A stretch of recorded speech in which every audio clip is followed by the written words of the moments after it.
Black Live, and I think one of my biggest oversights in 10 years of doing the show is this guy's never been on the show. Now, that may be all to your advantage, really, Coach. Coach Dan Ross joins us, and we're glad to have him on. I listened to your podcast with Elliot, the Boiler Ball podcast, which is done about a year ago, I believe. Really good stuff. This guy obviously has had a great career as a swim coach here. He's done a lot more. He's been a great dad. He's been a mentor, I think, to a lot of coaches at Purdue. He's played that role. And you've only done it for a couple of years. I mean, now you came to Purdue in 77? 77. I was adding it up when I walked in here. So I guess, does that mean 42 years ago this fall I started? Yeah, it's crazy. High school class of 77? Yeah, so 77. You're a year older than I am. So swam at Purdue under Fred Combs.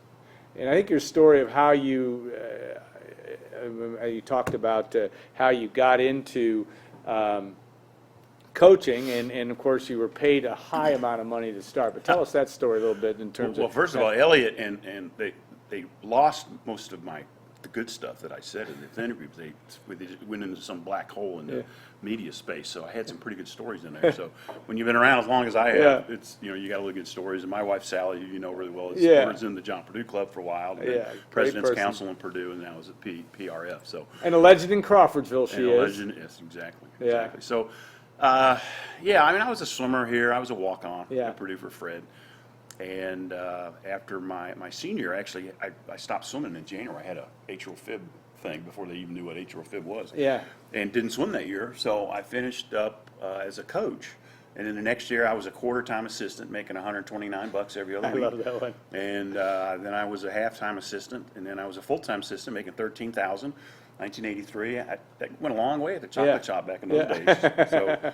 And then head coach in 85, and George King basically says, nobody drowns, you got a job for life. So, I'm living the life of Riley at that point. So Sally and I get married the next year in 86.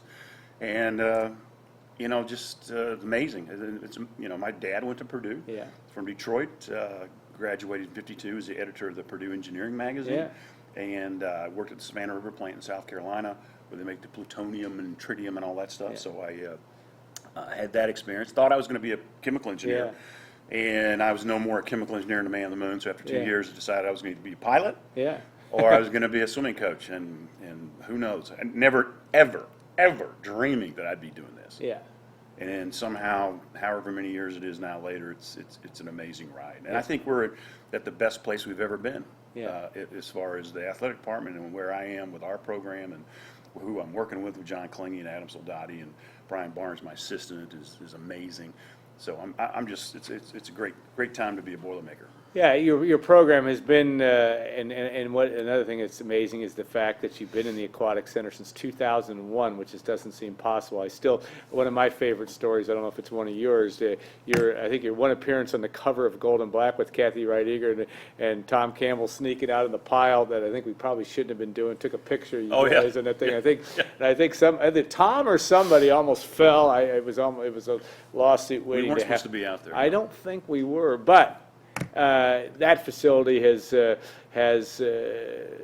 I know that you can tell some great stories about Lambert, but talk about that the facility you have now and compare it to how it's changed your coaching life. It is different, and Joe Tiller would tell you back in those days that just because you won. When you got to the Rose Bowl, you think all of a sudden your recruiting changes, and we thought when we got the new pool, everything was just going to kind of change. It didn't happen overnight.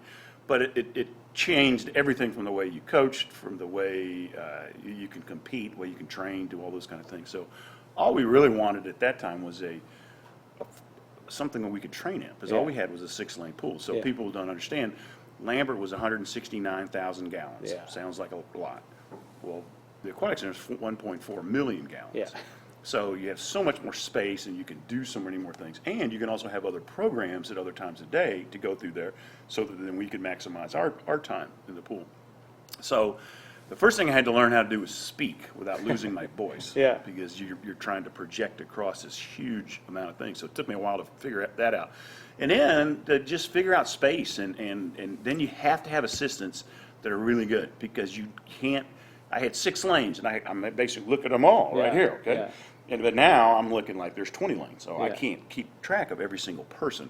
But it was, you could do a lot more individual stuff with them, and it was just, it's just magical. And the David Frazier and the aquatic staff over there has done an amazing job. It looks brand new still. It still does, You know, yeah. it's open in 2001. So we've had women's NCAA championships there. We've had Big Tens. We'll have a Big Tens in 2 years there back, which is awesome. We've had some huge dual meets. We've had U.S. Opens in there.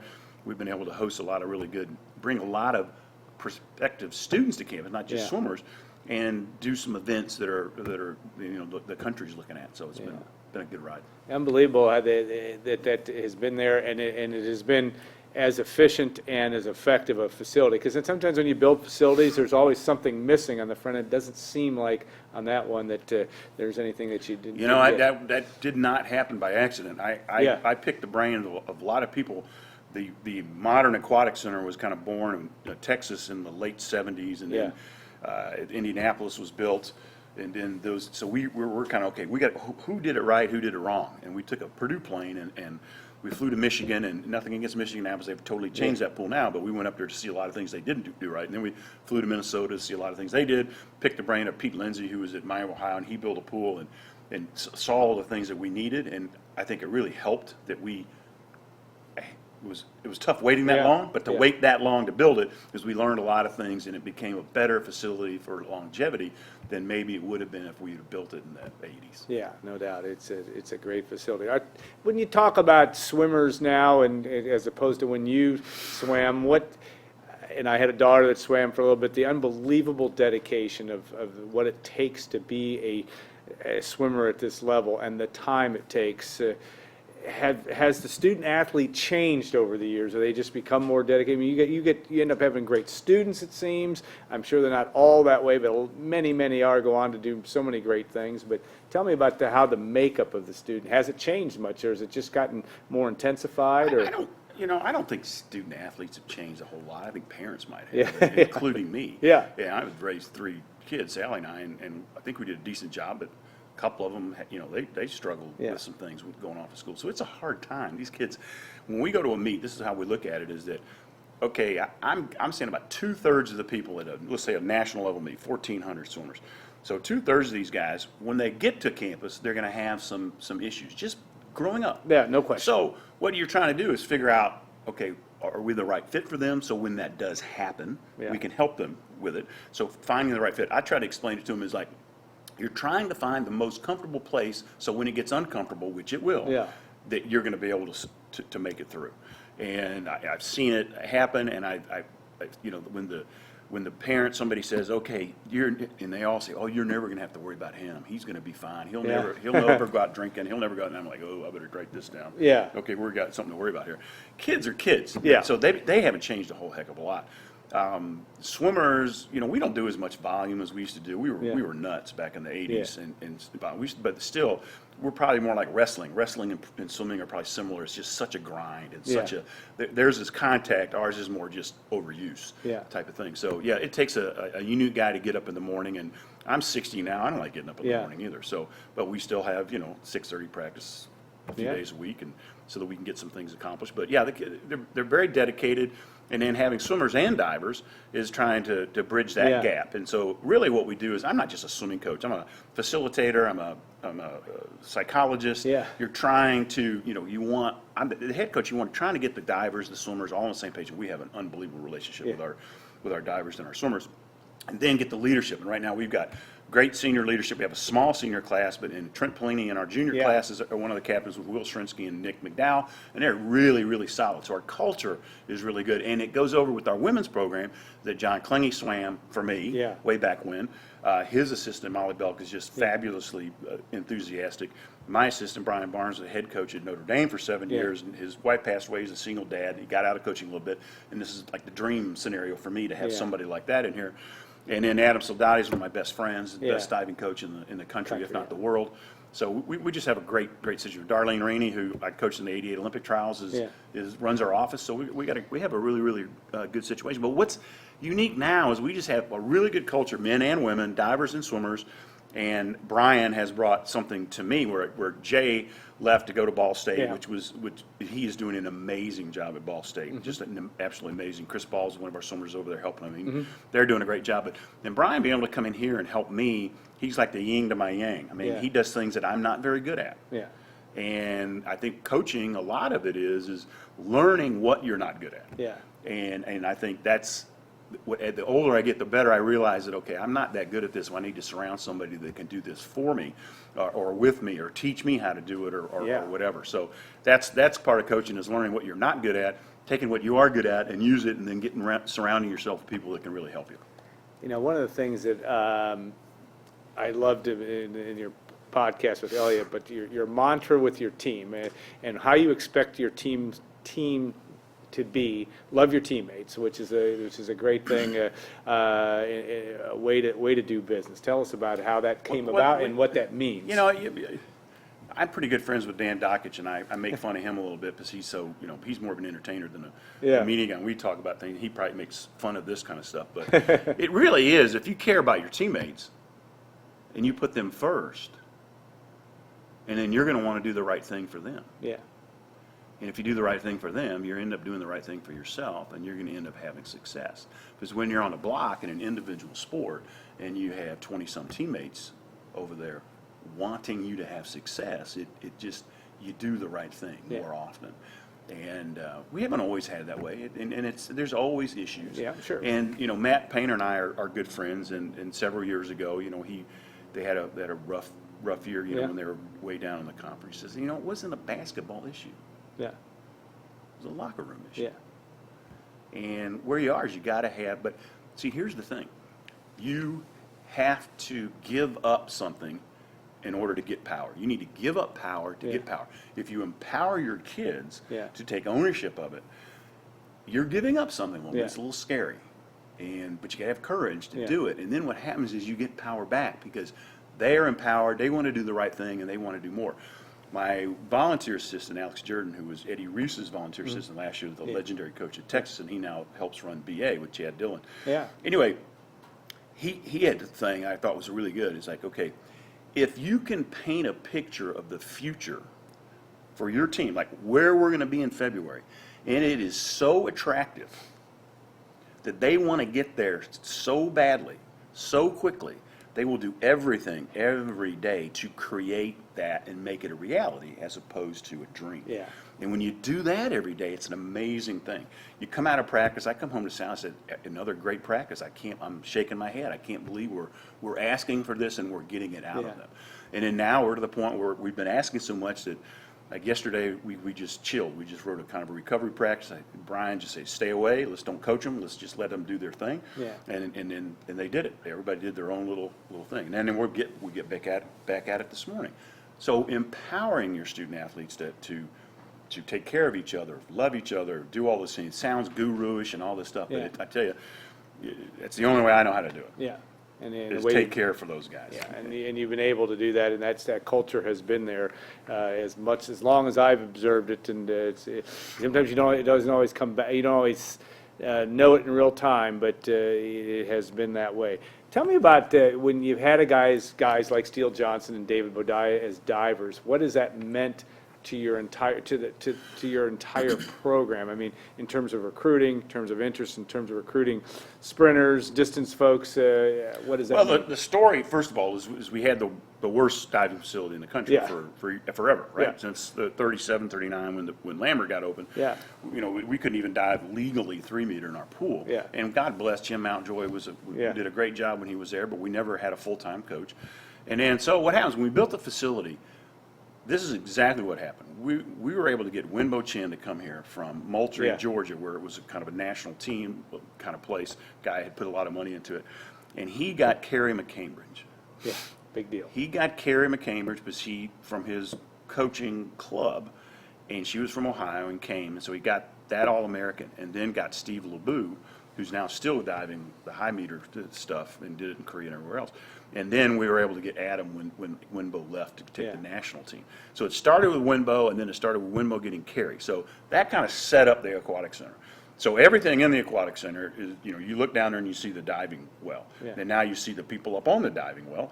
And those people started with Kerry, and then went to Steve, and then David, and Steele, and Brandon, and et cetera, et cetera. So what happened is there was a culture that when you walked in, this was an expectation. And then the swimmers were practicing while the divers were practicing. We used to never do that because we couldn't. Yeah. And they could see what they were doing. Yeah. And then a respect was built. And then when they started to perform, of course, it was there. When David came to campus, I remember him sitting in my office, and I was like, he says, I don't have to sell me on Adam Soldati. He says, well, I'm going to tell you anyway. Yeah. And we sat in that office, and he was still just a little, and David, I'm sure, would tell you that he was pretty immature when he first got here. Just out of his first Olympics and things like that. And he was not promised a full ride when he committed to Purdue. This is Adam Soldati. Steele Johnson was not on a full ride when he got here. They're coming here to die for Adam, and ultimately now they're the most loyal Boilermakers that we have out there. So yes, what that happened is got us some national exposure and then world exposure. I'm going around to some of these meets and I'm people and they David Bediah, Steele Johnson, and now we have some international kids. At Korea this summer, I had a kid from the Bosnian 4x relay. I was actually on the Bosnian staff for that meet, which was not the Bosnian staff, the Serbian staff. Sorry. Oh you can set wars Serbian over staff. that. Well, we have a Bosnian, a Croatian, and a Serbian. So and that speaks to your culture also. Right. So we're able to be there for that summer, which is fun, and then getting that kind of exposure and then seeing my son go into this kind of a life and is just awesome. And now my staff is great. My shout out's going to be to my staff. It is Brian Barnes, unbelievable assistant coach. James Boone's my undergraduate coach. He graduated in December with an engineering degree. Now he's a volunteer ops guy doing this on his own dime. Kiki Komlinich, who had mono this year, was a senior, couldn't dive, and couldn't swim, and now he's on the pool deck, and he's really, really, really good. Then I got other guys that couldn't swim that are doing filming and stuff. So I mean, we got 8 guys on the deck, not just talking to each other, but engaged with the athletes. And if you see successful programs like Matt Painter or the football team or any of our other programs, Dave Shondell, stuff, you look, there's stuff going on the court at all the time. Yeah. Sometimes it's organized chaos, but it's not like a bunch of people sitting around socializing and, drinking coffee and doing whatever. And when you see that and then you start seeing the results and you start seeing these guys get excited, it makes you young. Yeah. And for me, having young people around me is good. Somebody gave me this analogy the other day, and I thought it was pretty good, is, years 1 through 25 you're kind of figuring things out. Yeah. 25 to 35 is your first quarter of coaching. 35 to 45 is your second quarter. 45 to 55 is your third quarter. 55 to 65 is your fourth quarter. I'm obviously in my fourth quarter now. Some people go into overtime. So I'm not sure. I don't know if I'm going to do that or not. Some people go into overtime, but I want to travel and see my kids and grandkids. And I don't have any grandkids yet, but one of you out there, one of my boys will soon, I hope. But anyway, but yes, so you start to learn some things as you go. And what's nice is I got guys in the first quarter, I got guys in the second quarter, third quarter, all around. So everybody has a different perspective. These young guys are just so excited. And they said, why are we doing this? We should be doing like this. And then you explain it to them. You take a step back and do it. That's what's fun for me, is helping younger guys become coaches and see things. And the athletic department, we've had meetings, Dave Shondell and Matt Painter and Pavel, and, we'd sit around and talk about this kind of stuff. And when you're sharing, it's really exciting. And now it's the nature of the beast now is we're over there in the aquatic center. Dave Shondell's over in the Breeze building and footballs, wherever. It's tough, but we still have meetings that we get together and can discuss things and go there. And to me, that's what is the most fun. And Gene Katie's a dear friend of mine, and he called once a week. Yeah. And the one thing he says is, I miss the camaraderie of the coaches. Yeah. When I was at Purdue, the thing that was great about Purdue that was better than any place I've ever been, we played golf together, we ate together, we went to the alumni events together, we laughed together. He'd come down to my office and Mackie and just shoot the bull, say what's going on down here in the swimming. The best basketball coach in the country is coming in and talking to some poor swimming coach. I mean, that was what it was about. Everybody was treated as equals, and it was amazing. And I'm a Boilermaker. I was there when Arnett Holman turned around and did that jumper over. When Terry Donnelly. When we had that beat Michigan State when they were undefeated. They actually had lost earlier in the week, but truth be told, they were still number one. But I was in the stands way up there at the top. So you and I have seen a lot of things happen here, and not just in the swimming pool. And I'm very proud of every single aspect of the athletic department. I think the common fiber has been, and people like yourself are the reason why, but they've generally been really good people, and that's what it's made even in our role here for all these years. It's been that could trust the people. and you trust them to do the right thing. And I think that's step. Well, you're an step example one. of that. You're Yeah. still here. Yeah. You love the place. You take care of it. Yeah. You live it. You breathe it. The Nancy Crosses of the world are just amazing people. She's Mrs. Purdue. She's everything about it. And Kathy Wright Eager, who's going to retire here soon, and she's an amazing. She's like the mother hen of every single, not mother hen. She'll kill me. But Oh yeah, she's you like the better be mother careful. of everybody Yeah. in the athletic But department. one of my favorite people. She's too, awesome. So there's just a lot of great people in the athletic department. I'm just proud to be one of them. Yeah, well, you've carried it well. Looking back though, is there a way, because you've been through, this is your third athletics director, and each one was different. You didn't make anybody quite like George King, and then you probably didn't make anybody quite like Morgan Burke. But talk about how athletics has evolved, and does that make you hopeful for the long-term future of this enterprise called big time college sports? Yeah, I never consider myself big time. Yeah. And I think if you ask even the big time coaches, a lot of them are like, I'm just a normal Yeah. guy, and Gene just works hard. Yeah. He spoke at our college swim coaches clinic, was in Myrtle Beach Yeah. where he lives, and he came over and spoke to a couple hundred people in the room and was just talking about his experiences, and it was magical. Yeah. Especially the people who understood basketball or knew Yeah. who he was. It was really good. Is that George was taking care of football and basketball. Yeah. But he would tell me, he says, I don't give you much, but I really appreciate what you do Yeah. and what we do give you. Morgan was, when he came in, was like, are you guys ready for a change? And he asked all the coaches, and I said, yes, we're ready. Let's make that move. And he built all the facilities. You can't argue with that. It's Yeah. not something you can even argue with. No, And got look at that. and kind of led us to that point where like, okay, can we stand up on a mountain and say, we're always so timid. Oh, we're Purdue. Yeah. We're Purdue. It's a good season for Purdue. Yeah. No, we need to shout from the Yeah. lanes. And I think that's what Mike wants to do. Is that when my first meeting with Mike is he's like, I said, do I need to work on exit strategy or do whatever? He says, Dan, I can coach as long as you want. All I'm asking is these last years are your best years. I mean, what better boss can you have than that? Yeah. Just give us the resources, give us the budgeting, give us the personnel, give us all those things, and we had that here. That you can have some success. So I've never won a Big Ten championship. Yeah.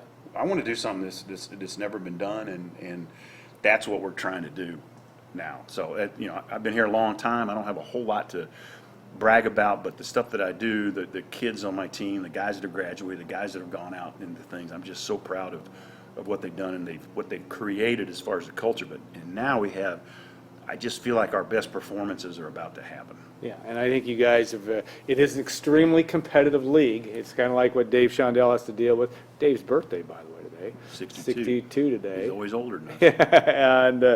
And such a competitive league, and it is.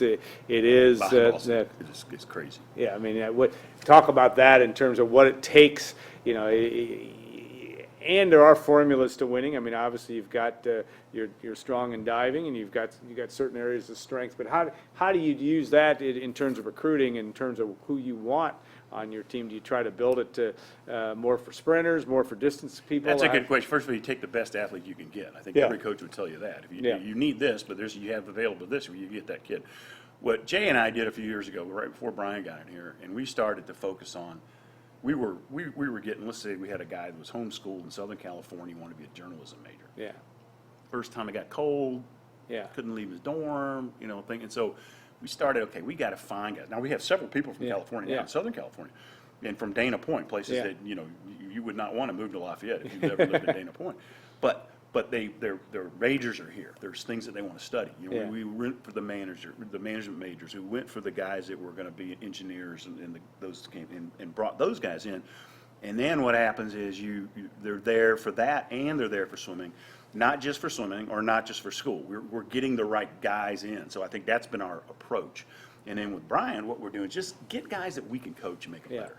You get them that guys that you want. We have 2 kids from South Carolina. We had a kid that probably might make NCAAs as a freshman this year. My home state. How cool is that? Yeah. And I know the coach at the University of South Carolina really, really well. I can't wait to get this guy to go to NCAAs and then say, hey, we got a kid from Greenville, South Carolina over here on our team. So, but I think we have guys that are coachable. Yeah. We also have outstanding coaches. I'm not talking about me. I'm talking about the guys that help me. Outstanding coaches with these guys in the water and know how to develop people. Brian's pedigree is Richard Quick at Auburn, David Marsh, he was at Auburn, Yeah. Ray Lew's at IU. I mean, these are the guys he's coached with, so Olympic coaches and things. And so he's bringing that to the table. We're bringing a certain attitude to the table. And then right now we're heavy on sprinters. Yeah. We haven't been. Right now we're going to be really good in the sprints, and we should get our relays to NCAAs this year, and our 200 free and our 400 free and maybe our 800 free. We'll see. And then Trent Pelini came. We had some good breaststrokers Yeah. for a time, and our Marat Maltonov won the Big Ten Medal of Honor. And then Trent came from Southern California, Dana Point, Mission Viejo, and wanted to be a breaststroker at Purdue. He had done his research and did it. And he was 53 out of high school, second fastest breaststroker in the country, and then 52 his freshman year. He went 51 last year, qualified for NCAAs, was honorable mention All-American, got our relays there. He's now third in the country right now, going into this next step as a junior. So he came because we had some breaststroke things. Now we have some sprinters. We're getting some of those. From a diving standpoint, Adam can just start picking who he wants, but fits. He will turn down a guy that maybe is talented but can't maybe go all the way or has a flaw somewhere. Yeah. So I think he's the point where he can do that. And what we've got is I think we finally figured out that we can get the guys that are Boilermakers and make them swim faster, or not the guys that are like, well, I'll go to Purdue. It's my second choice. I'll just go to Purdue. And we don't want you to come if that's the way it is. That's not. We don't do that. And the one thing we found we're really good at, and almost every coach at Purdue, is get them on our campus. Yeah. So the more these shows are going on, the more you're talking, and the more our radio, and more we're on national TV, getting the kids to see, I think I do want to visit Purdue. And then when they come, they see, wow. Yeah. Nobody can understand. All the writers, they make fun of West Lafayette as a college town, right? Jerry DiNardo make fun of there's nothing to do in Lafayette. Wait, they come here. Yeah. When these people come, they're like, holy cow. Yeah. Our facilities, everything we have is amazing. And the people are amazing. And we are a family. Every university says we're a family. Yeah. Not like Purdue. Yeah. And maybe it's because we're not called Indiana, we're not Yeah. called the state, we're called Purdue. Yeah. But we have to educate them. Yeah.